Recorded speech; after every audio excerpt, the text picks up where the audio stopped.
I've been married to my wife for over 30 years. Well, I found out, through the grapevine, we'll get into that, how she's been cheating on me for the ongoing amount of 8 long months. Well, I haven't said a word.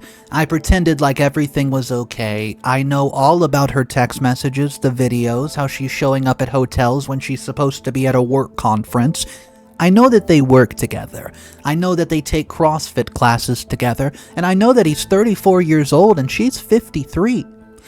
So this is what I'm going to do. I'm going to get my lawyer. I'm going to pack up my stuff. I'm going to mail divorce papers to her through my lawyer. I'm going to email my kids and tell them what's going on. I'm going to send all the photos and videos to HR because they work together. And then I'm going to do something nuclear, and you guys can all watch.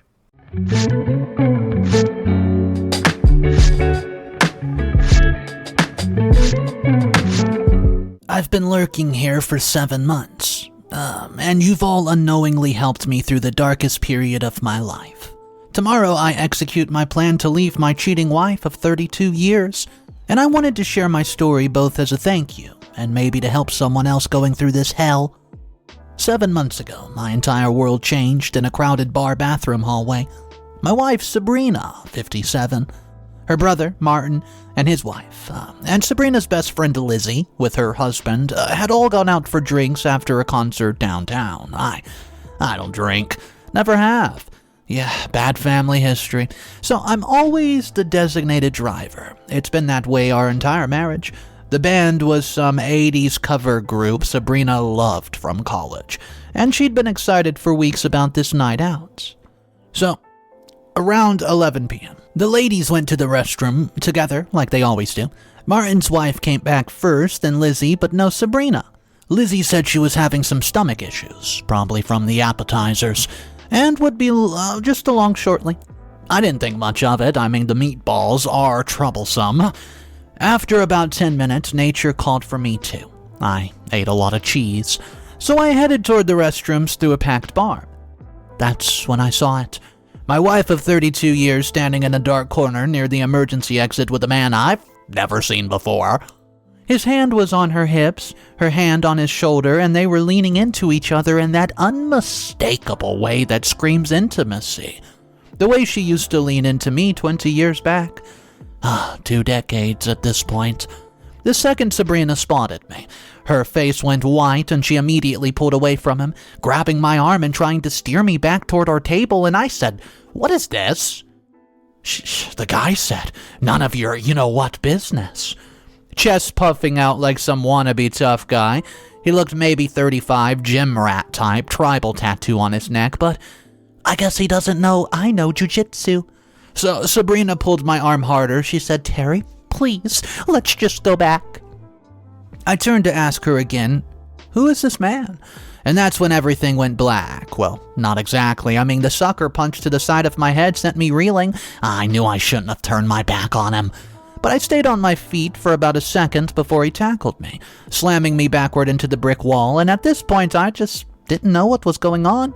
I remember the sound of my head making a thud against the wall. Like a wet melon. I could hear everything after that, people screaming, glass breaking, Sabrina shrieking, but I couldn't see anything or make sense of what the hell was happening. I found out later that Joe, that's his name, Joe the homewrecker, got in at least 2 more punches to my face while I was essentially unconscious on my feet before Martin came flying out of nowhere and beat him into the ground. See, I'm just a white belt. Martin is a brown belt. My brother-in-law Martin, quiet accountant Martin, who I've never seen raise his voice, let alone his fist, apparently went full MMA on this guy. Broke Joe's nose, his orbital bone, knocked out 3 teeth. The bouncers had to pull Martin off him. Both got arrested. I got a ride in an ambulance with potential brain bleeding. I spent the next 36 hours in the hospital for observation, concussion protocol.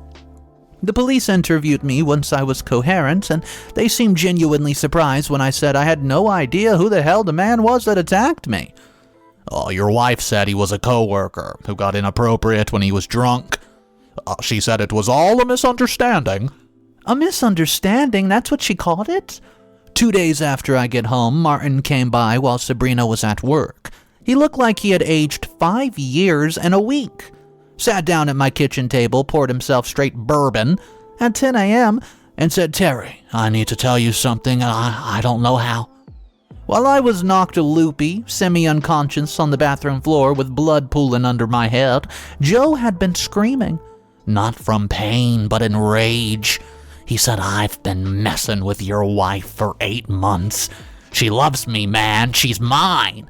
Over and over, even as Martin was breaking his face. Even as the cops were arresting him, and even as they loaded him into the ambulance.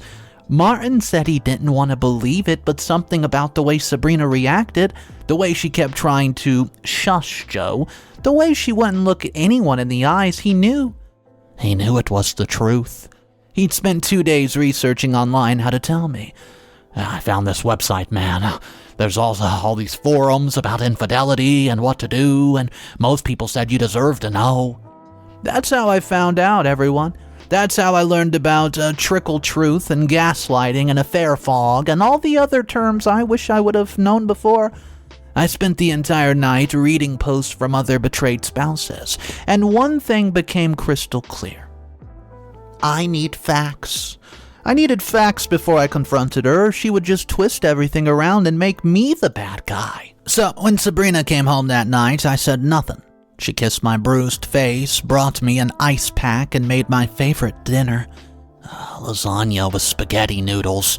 Acted like the perfect worried wife. I wanted to vomit, but I held it together. Each day got a little easier to pretend. To play the role of clueless hubby recovering from a random assault. 4 days after Martin's visit, opportunity knocked. Sabrina was in the shower. She always takes these long, hot showers, luxurious type 30 minutes with music playing, and she even has a chair in there she sits down on. I grabbed her phone. She's not tech savvy at all, like for real. She doesn't even know how to log into her email without help. God forbid they text her a verification number. She still uses her birthday as a passcode. And there it was. All of it. No deleted messages, no hidden apps, just their entire affair laid out in text, photos, and, dare I say, videos. 8 months worth of "I love you, baby. Can't wait to do that again. And my husband is so boring compared to you." Pictures of her I've never seen. Videos I can't scrub from my mind no matter how much therapy I'll need. Screenshots of hotel reservations and dinner receipts at restaurants she told me she went to with Lizzie. Oh yeah, Lizzie. Sweet best friend Lizzie, who's been covering for her this entire time. Their text thread was almost worse than Joe's, Lizzie encouraging her, giving her alibi ideas and sharing her own affair stories from 3 years ago. "You deserve to be happy," Lizzie wrote.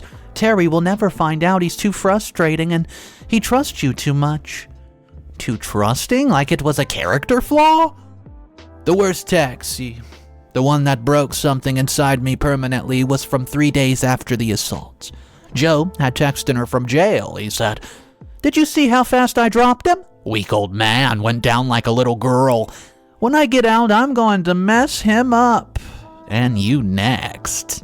Her response was a smiley face. A smiley face. Her husband of 32 years is in the hospital with a concussion. And she sends her affair partner a smiley face about him assaulting me? I spent the next 2 weeks carefully documenting everything. Screenshots, emails to myself, backed up 3 different cloud services.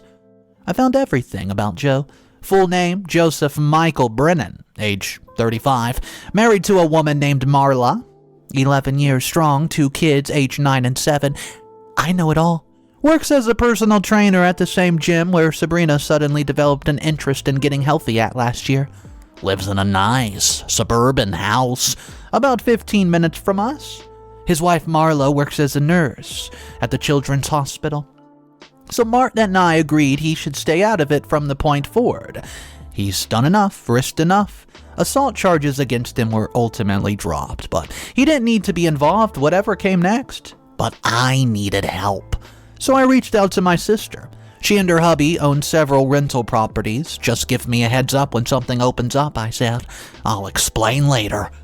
That was 6 months ago. 6 months of pretending to love someone who betrayed me in the worst of ways. 6 months of sleeping next to her when I could stomach it at least. A family dinner of couples game nights with the same friends who saw her with Joe at the concert. 6 months of her coming home smelling like another man's cologne and me pretending not to notice. Yeah, we made love during this. I'm not proud of it. Maybe 4 times in total. It was mechanical, impersonal. I needed the release and she was there. I couldn't look at her face, couldn't kiss her. Just did what I needed to do and rolled away. She must have noticed the change, but probably attributed it to trauma from the assault her boyfriend committed. The affair never stopped, by the way. They took a 3-week break after the incident, probably scared I'd figure it out. But by month 2, they were back at it. Hotel charges on our credit card statement she didn't even bother to hide. Coming home late from book club with her hair messed up and makeup smudged. Some Saturdays that she said she was going shopping with Lizzie, but come home with no bags, no receipt, just excuses about not finding anything good. I checked her phone once a month, just to keep tabs. The texts got more bold, more cruel. They would laugh about me. Joe called me the obstacle and talked about how once I was out of the picture, they could be together properly. Sabrina would complain about having to play wife and how she could not wait for the next meetup. She sent him pictures from our anniversary dinner, the one where she spent half the night texting under the table captioned, "Suffering through this for us, baby." So 2 months ago, I saw a text where she told Joe she was falling deeper in love with him, that she'd never felt this way with me, not even in the beginning, that I was a safe choice and she made it in her 20s, but Joe was her soulmate, 32 years, 3 kids, an entire life built together, and I was just the safe choice. Joe would send her articles about a gray divorce, about starting over in your 50s, about how to hide your assets during a messy separation. She would respond with heart emojis and soon, baby, soon. Last month, something seemed to shift. Oh, man. She started being more affectionate with me, kissing me goodbye in the mornings, asking about my day, suggesting we watch movies together. For a brief, stupid moment, I thought maybe she'd ended it. Maybe she chose our marriage, then I checked her phone one last time. The text revealed Joe's wife, Marla, was getting suspicious. She found some receipts, questioned absences, and Joe was panicking, wanting to cool things off, and Sabrina was devastated, begging him to not abandon her, promising they would be more careful. The affection toward me, it was a cover. She needed me to seem happy in case Marlo reached out to verify Joe's whereabouts and I was just a prop in her play. My sister finally called 3 weeks ago. A 2-bedroom ranch was available, furnished, month-to-month lease. Previous tenant broke the lease early for a job relocation. It's perfect. Small, clean, and a quiet, quaint neighborhood 20 minutes away. Far enough that I won't run into Sabrina at the grocery store. Close enough to still work. Well, I've spent 3 weeks slowly prepping, opening a new bank account here at a different bank, having my mail forwarded, it starts on Monday, calculating what's mine from our joint account. I'm taking exactly half, not a penny more, not a penny less, packing items that she won't notice, old photos from my side of the family, my father's watch, the baseball signed by my childhood hero that sits in my office, copying important documents, setting up utilities at the new place. The divorce papers are drawn up. My lawyer, yes, I've had one for 4 months, says everything is clean and fair. We split assets down the middle, no alimony requests from either side, since we both work and have similar retirement saved. The house gets sold, proceedings get split, simple, clean, as painless of a divorce that you can have in after 32 years. I have everything ready in envelopes. One for Sabrina with divorce papers, one for Marla with everything about the affair, including the videos and photos, with Sabrina's face blurred, of course, because I'm not trying to humiliate her. One for HR at their company. Yeah, Joe works for the same company as Sabrina, different department, with evidence of their relationship and the fact that they've been using company property, laptops, phones, to conduct the affair. One of Lizzie's husbands with screenshots of her admitting to her own affairs and helping cover Sabrina's. And of course, the final nail in the coffin, 3 emails scheduled to send to our adult children on Monday, explaining that their mother and I are divorcing due to differences, and that I'll always love them but need some space to process. Tomorrow, which is Saturday, Sabrina and Lizzie leave for their annual girls' shopping weekend in the city 2 hours away. They've done this trip for 15 years straight. Used to actually shop. Now, I know from the text that Sabrina uses it to spend the weekend with Joe at a hotel while Lizzie covers for her. Joe told his wife he has a training seminar. They leave at 8 in the morning, and by 8:30 I'll be loading my clothing and personal items into my truck. By noon, I'll be moved into my new place, and by 2 p.m. the divorce papers and evidence will be on the kitchen counter, with a sticky note that says just, I know. The locks will be changed by 5 p.m. Lawyer says I can't lock her out, but I can change locks and provide her a key. The key will be with the divorce papers. So Monday morning, Marla gets her package via certified mail at work. Last chance Joe can intercept it. HR gets theirs, and Lizzie's husband gets his, and my kids get their emails. Then I disappear. Full no contact, blocked on everything. My lawyer handles the communication. I know some of you will say I should confront her, what I'm doing is childish, that I deserve to see her face when she realizes I've known all along. But I've played this out multiple times in my head, maybe 1,000 times. There's no satisfaction in it. She'll just cry. She'll blame Joe, she'll blame me, she'll promise to change, or worse, she'll admit she doesn't love me and hasn't for years. Either way, it doesn't change anything.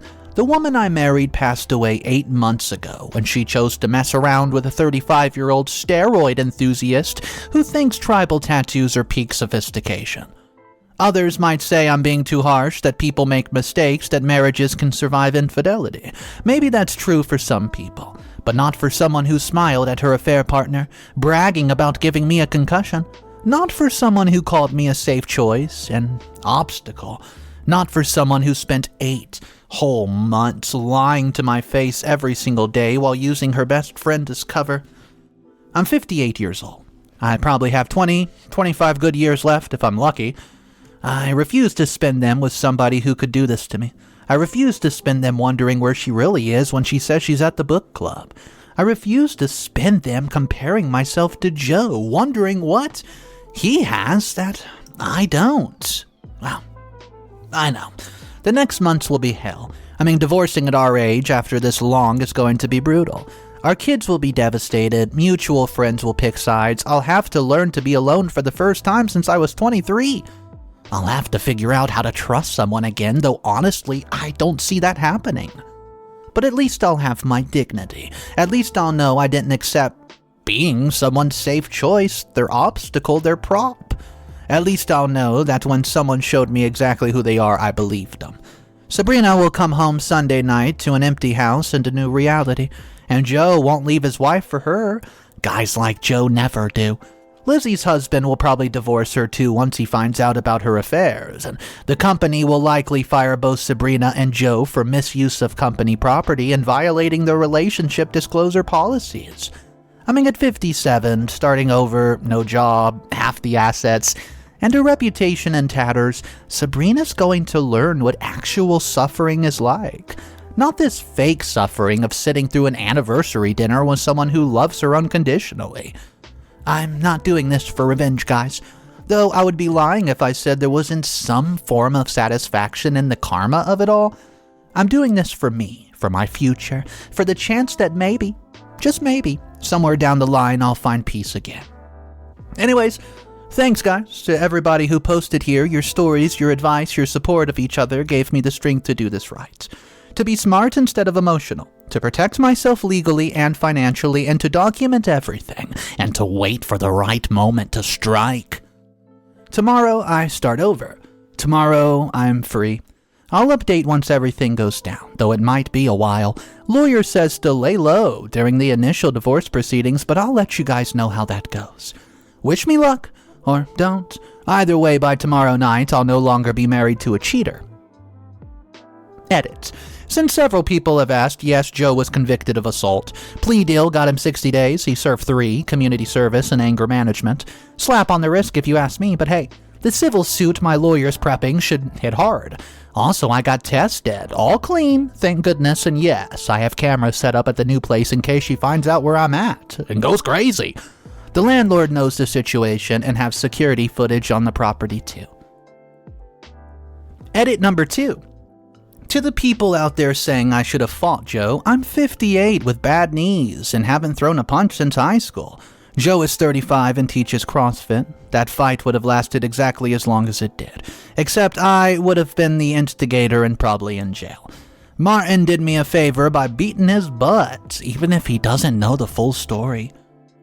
Final edit. It's 11 p.m. Friday night. She just texted me, "Good night, honey, love you," from the hotel. I didn't respond. In 9 hours, she'll be gone out of my life and I'll be packing. This is really happening. My hands are shaking as I reply to this, and it's not from fear, it's anticipation. Tomorrow, I get my life back.